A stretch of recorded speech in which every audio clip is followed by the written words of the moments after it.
Allora, quando ti dico via, li schiacci con il piede. Sei scemo. Feeling free,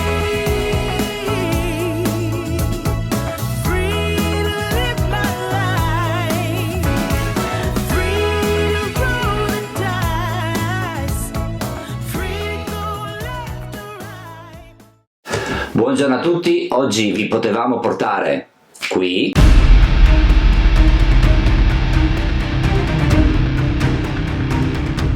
oppure qui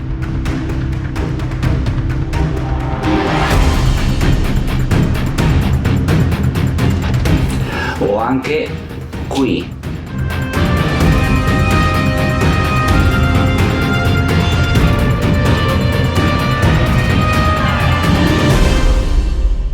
E invece abbiamo fatto una camminata partendo da Resiutta fino ad arrivare agli Stavoli, me lo sono scritto, Piscuarca, spero di averlo pronunciato bene. Tutti gli altri posti li trovate invece nei video che noi pubblichiamo sul nostro canale e sono inerenti al trekking in Friuli Venezia Giulia. Nella prima parte del video vi mostriamo il giro che abbiamo fatto, mentre nella seconda parte vi spieghiamo in modo dettagliato sulla carta tabacco tutto il percorso. Adesso, se a voi vi fa piacere sostenerci moralmente, iscrivetevi al canale, attivate la campanellina, se vi è piaciuto il video mettete un mi piace, ma noi non siamo qua per parlare, bensì per camminare, quindi via, si parte.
Allora, siamo di rientro da un percorso che fondamentalmente si svolge su strada bianca. Allora, a noi non ha emozionato tantissimo, comunque adesso vi mandiamo la carta tabacco e vi spieghiamo esattamente il giro che abbiamo fatto. Allora, eccoci qua sulla carta tabacco per spiegarvi il giro che abbiamo fatto oggi. Noi siamo arrivati a Resiutta e abbiamo parcheggiato la macchina fronte alla chiesa appunto di Resiutta.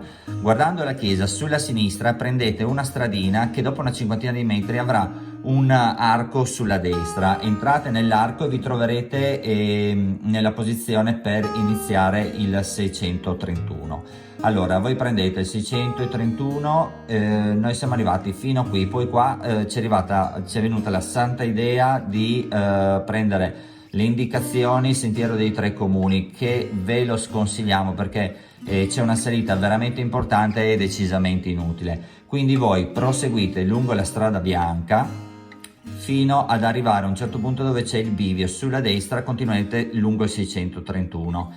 Allora prendete il 631 e arriverete fino agli Stavoli Piscuarca, che sono qua.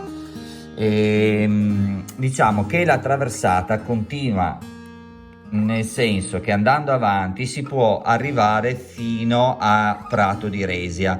E bisognerebbe avere due macchine, nel senso una la parcheggiata a Resiutta e l'altra parcheggiata a Prato di Resia, in modo poi da ritornare dove avete parcheggiato la prima.